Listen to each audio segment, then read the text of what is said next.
pessoal, sejam bem-vindos a mais um episódio da nossa jornada de profissões.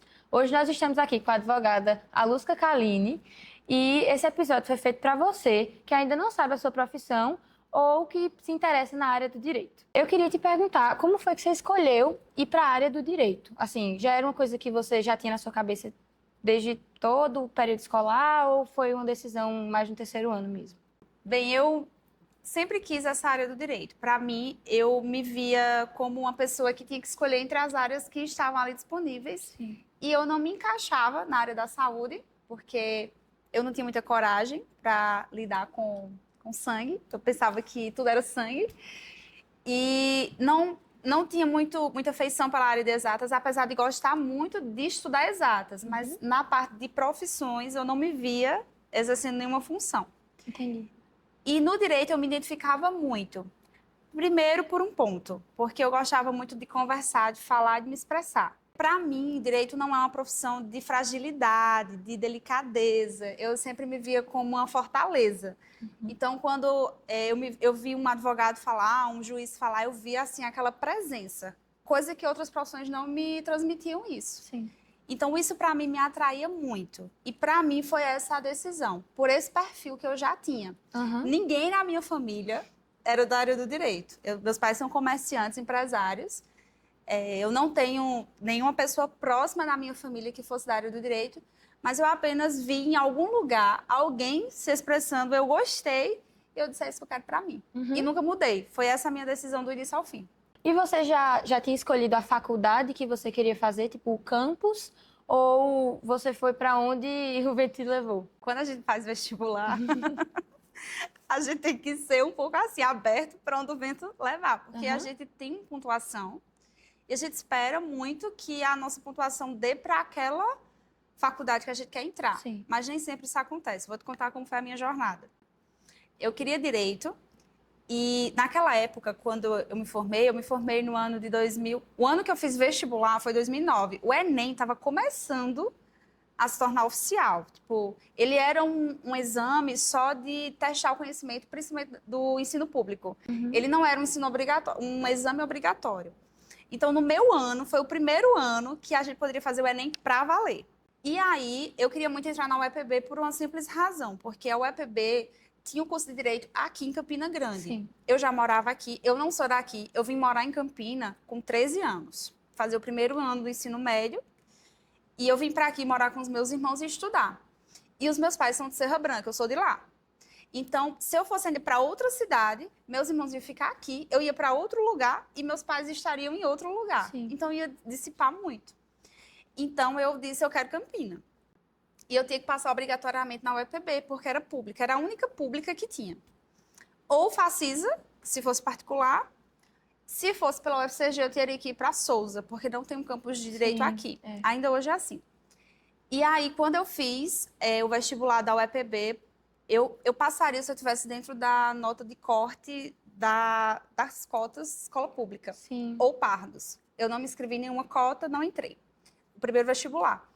Passei na UFCG, só que minha mãe já tinha me dito que se eu passasse para direito e fosse para Souza, ela não deixava. Eu ia ter que fazer aqui na Facisa. E obrigatoriamente eu fiz a Facisa por fazer. Foi o primeiro vestibular que eu fiz que eu passei. Então, passei na Facisa e passei para Souza. Não fui para Souza, porque minha mãe não deixava. E aí eu tive que fazer direito na Facisa os 2 primeiros semestres. Entendi. Com 2 semestres cursados, eu fiz a prova de transferência para o UEPB. Só tinha uma vaga. Foi pior do que o vestibular. Porque para o vestibular, eu poderia ter mais vagas. E eu achava que eu nunca passava. E eu amava a minha turma da Facisa. Eu disse, eu vou fazer. Tipo assim, eram 12 vagas para ir para a noite e uma vaga para amanhã. Como eu não queria passar, eu botei para amanhã. Sim. E eu passei. Aí minha mãe disse, você vai. Aí eu me despedi de toda a galera da Facisa e fui cursar lá na UEPB. Aí foi quando eu conheci meu esposo. Aí isso já é um outro capítulo da história. E como é que foi, assim, o período que você ficou na faculdade? Tipo, como eram as aulas, como era a turma? Como foi essa época da sua vida? Cada cadeira que eu pagava não era, às vezes, da área do direito, mas só por eu saber que eu estava no curso de direito, no caminho, eu já me sentia muito feliz e amava tudo aquilo. Então, para você ter ideia, no primeiro ano do curso de Direito, a gente paga economia, psicologia, a gente paga sociologia, que são matérias de direitos, da área de humanas, que tem correlação com o direito. E a gente precisa entender um pouco dessas disciplinas, dessas cadeiras. Então, não tem muito nada a ver. Porém, por ser do curso de Direito, eu amava tudo. Então, o primeiro ano é muito teórico, você não vai ver muita coisa de direito. Mesmo assim, eu já pagava penal, direito penal, que é o criminal, e pagava direito civil, que é um início ali de algumas coisas. E aí você já fica deslumbrado, porque é uma pequena faísca do que é o direito. Imagina. A gente sabe que o direito é uma área muito ampla, né? Como é que você escolheu que ia seguir carreira na advocacia? É aquilo que eu te falei, tudo volta para aquilo que você mais gosta de fazer. Então, o advogado, ele não pode ser uma pessoa muito introspectiva, muito fechada, ele não pode ser uma pessoa muito enrolada, não pode ser uma pessoa que tem vergonha, porque assim, você até pode, mas você vai ter muita limitação. Verdade. Então, se você já é uma pessoa que gosta de aparecer, assim como você, que gosta de vir para as lentes, gravar, mostrar para os seus colegas o que é, assim, a feira de profissões, você já tem um perfil voltado para isso. Então, a advocacia exige um pouco disso. Isso foi uma das coisas que me fez brilhar o olho para ela. Eu queria concurso público, meu sonho era de ser juíza. Eu não queria ser advogada. Mas porque minha mãe achava essa profissão, assim, muito bacana e aquilo acabou acho que, me atraindo também. Quando eu me vi na posição de advogada e aquilo me fez gostar do que fazia, as pessoas gostavam de me contratar, eu gostava de estar com as pessoas, e aí isso foi um diferencial, porque como eu gosto muito de pessoas, de estar próximo, meu esposo fala que eu amo ver gente. E aí eu via que o juiz tinha essa barreira. O juiz, ele não pode estar socialmente nos mesmos lugares que os seus clientes, aliás, que os seus jurisdicionados, que são as pessoas que entram com os processos, nos mesmos lugares, às vezes, que os advogados, porque ele tem aquela barreira social que ele não pode ser parcial, ele não pode estar perto, não pode ser amigo das partes. A advocacia em si já é uma vertente do direito que é bem ampla, né? Como é que você faz para escolher os casos que você vai advogar? A minha área é trabalhista. Eu achava que eu ia gostar de direito administrativo, porque pelo fato dos meus pais serem empresários, eu achava que direito administrativo tinha a ver com administração, que tinha a ver com empresa, não tem nada a ver. O direito administrativo, ele é o direito do Estado. O Estado, quando a gente diz União, Estados e municípios, é o poder público. Então, o direito administrativo é estudar o direito do governo. E foi na cadeira de direito do trabalho que eu me interessei. Também não era o melhor dos professores que eu tinha. Eu tive professores melhores em outras áreas. Penal, por exemplo, eu tive excelentes professores. E não foi isso que me chamou a atenção, não foi isso que me atraiu. E aí eu me lembro que eu disse, eu quero essa área trabalhista. Quando a gente se forma em direito, faz a OAB e se torna advogado, a gente é um clínico geral. Então a gente pode advogar em qualquer área. Não existe essa barreira de você só atuar em uma área. Não é isso. Você pode atuar em qualquer área. E como é, assim, a sua vida como advogada? Como é que você exerce essa profissão no dia a dia? Como é que foi do início? E, assim, quais as maiores mudanças que teve nesse meio tempo? É chop. Ó, eu amanheço o dia e sempre olho minha agenda, tá? Então, a primeira coisa que um advogado tem que ter uma agenda. Não é uma agenda de papel, não, tá? Isso é do tempo antigo. Tem que ser o Google Agenda, porque o Google Agenda, ele te dá aviso, ele... Socorro, uma audiência daqui a 10 minutos. E isso já aconteceu comigo. Tipo, eu tava dormindo e eu não olhei a agenda e, tipo, 10 minutos tinha uma audiência. Eu, socorro! E como hoje tudo é por videoconferência, eu consigo fazer em casa.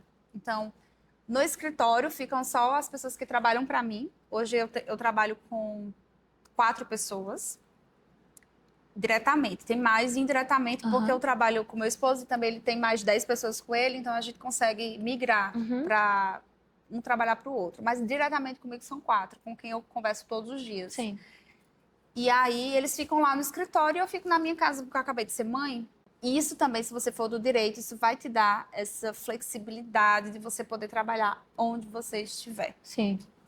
Anywhere. Então, as aulas de inglês foram boas já. Olha aí.